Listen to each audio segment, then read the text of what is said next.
alhamdulillahi rabbil alamin sant borom bi tabaraka wa taala booy wàcc salal nga ne auzu billahi mina sheytaani rajim nga jàng fatiha benn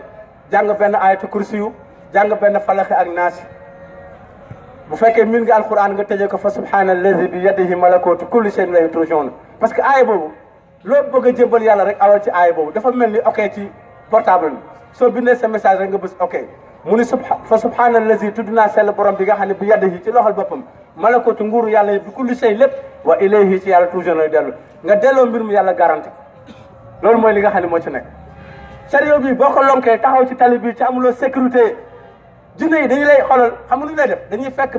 benn borom camion 10 tonnes ñu taf bëti mu ñëw mbëkk la rey la ak sa njaboot yëpp wala ñu taal ko léegi mu tàkk loolu mooy li nga xam ne moo ci nekk waaye fii mu nekk nii sérieux bi fu mu jaar ña fa nekk di dund jinne duñ xam dara fi mu nekk nii réseau bi yëpp képp kuy bind kuy fas kuy sox wala nga am ay xamb xamoo tous ci jamono bi may wax ak yow wallaahi wa rabbul kaaba dara xamuloo ko da ngay mel ni ku dof da ngay mel ni ku dof tant que yaa ngi dégg micro bi da ngay mel ni ku dof mënaluñ ma tous mënaluñ ma dara ku bëgg a mel ni man da ngay gëm yàlla ànd ak wóolu ko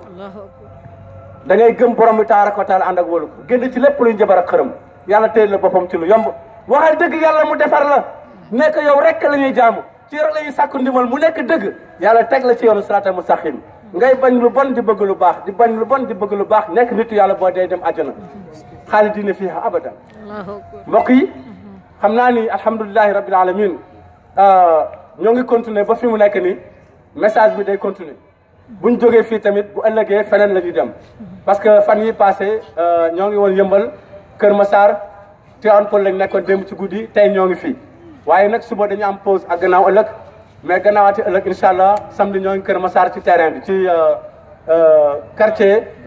quartier Grand Médine arrêt Sëñ Fallou ci ginnaaw terrain bi foofu la ñuy nekk takkusaan ak guddi parce que foofu laa dal dama jóge àll ba nag ñëw ci cadre borom bi pour jàppalanteeg jaamu yàlla yi parce que gis naa ni Sénégal surtout Dakar njabarkat dañu fi bëri lool ñu war leen a dégradé ak awliya seytaan yi loolu mooy li nga xam ne moo ci nekk ñoo ngi leen di ñaanal yàlla ànd ak leen jégalu bu baax nag waaw di leen ñaanal yàlla képp ku fi indi tawat yàlla faj ko ku fi indi aajo yàlla faj ko yàlla mooy faj aajo yàlla mooy faj tawat yàlla ko yàlla def ci ñun ñëpp nag bismillahi taala kon mbokk yi daara kenn yàlla moo leen gën a si woon tey Oustaz Mouhamed Lamine Diop docteur Siatul Ins wal Jinn bismillahi taala